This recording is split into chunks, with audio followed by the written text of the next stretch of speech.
আম্মা মেয়েটার নাম সামাদা। আমি তোর সাথে এই বিষয়ে কোনো কথা বলতে চাই না। কেন কথা বলবো না, বলো আমার সাথে কথা। মেয়েটার নামটার মধ্যেই তো ঝামেলা। নামটার মধ্যে ঝামেলা না? হ্যাঁ, সামান্তা না মামান্তা, এটা উচ্চারণ করতেই তো কষ্ট হইতেছে। এটা কি কথা বললা, কেমন কথা বললা তুমি? আমার নাম যে নিলয়, আমার নাম উচ্চারণ করতে খুব মিষ্টি লাগে। এই ব্যাপারে আমি তোর সাথে কোনো কথা বলতে চাই না। কেন কেন তুই আমার এই ব্যাপারে কথা বলতেছিস বল? কারণ আমার খুব পছন্দ, আমি তোমার মতামত চাই, আমি জানতে চাই যে সমস্যাটা কোথায়, ডাউটটা কি। আমি তো তোর আগেই বলছি, এই ডিভোর্সি মেভোর্সি আমি মেনে নিতে পারবো না। তুই আমার কানা লুলা ন্যাংরা টাইনা দে, আমি সেটা মেনে নিব, কিন্তু ডিভোর্সি মেয়ে আমি মেনে নিতে পারবো না। কেন মেনে নিতে পারবে না তুমি আমার বলো? নিশ্চয়ই মেয়ের কোনো সমস্যা আছে, মেয়ের চরিত্রে কোনো সমস্যা আছে, নালে মেয়ে সংসার করতে পারলো না কেন? তুমি কি বললাম মা তুমি? এটা মেয়েটার চরিত্রে সমস্যা আছে, জাস্ট তুমি ওই অন্য সবার মতো ওই তুমিও একই ভাবে জাজ করে ফেললা যে মেয়েটার চরিত্রে সমস্যা বিকজ ওই মেয়েটা ডিভোর্স।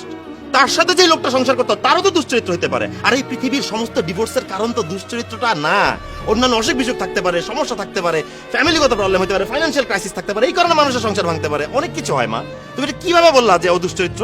আমরা অনেকেই কোনো মানুষ ডিভোর্স শুনে ঠাস করে জাজ করে ফেলি যে ও খারাপ, ও নিশ্চয়ই কিছু খারাপ কিছু করছে এই জন্য ওর সংসারটা টিকে নেই। কিন্তু আম্মা তুমি আমার বলো না, রাষ্ট্রের কোন আইনে এই ডিভোর্স মানুষকে বিয়ে করা যাবে না লেখা আছে? আমাদের ধর্মের কোন নিয়মে এটা বাধা দেওয়া আছে? তুমি আমার বলো।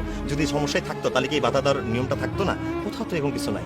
এই যে 2020 সালে এসে আমরা নিজেদেরকে এত আধুনিক, এত শিক্ষিত, এত টেকনো যুগের মানুষ বলি, কিন্তু আমরা যে ভেতরে কতটুকু সনাতন, আমাদের চিন্তা ভাবনা যে কতটুকু ছোট, সেটা আমরা আসলে নিজেরাই নিজেদেরকে কখনো বিচার করতে পারি না। আমরা অন্যকে জাজ করছি ঠিকই, নিজেদেরকে কোনো জাজ করিনি। আম্মা তুমি বলো, তুমি তো আমাকে জন্ম দিছো, ভালোবাসতে শিখাইছো, সম্মান করতে শিখাইছো, নীতিগত সবগুলা জিনিস শিখাইছো। আমি কি কোনো ভুল করতেছি বলো? কি করবো আমি, তুমি বলো, কি করবো?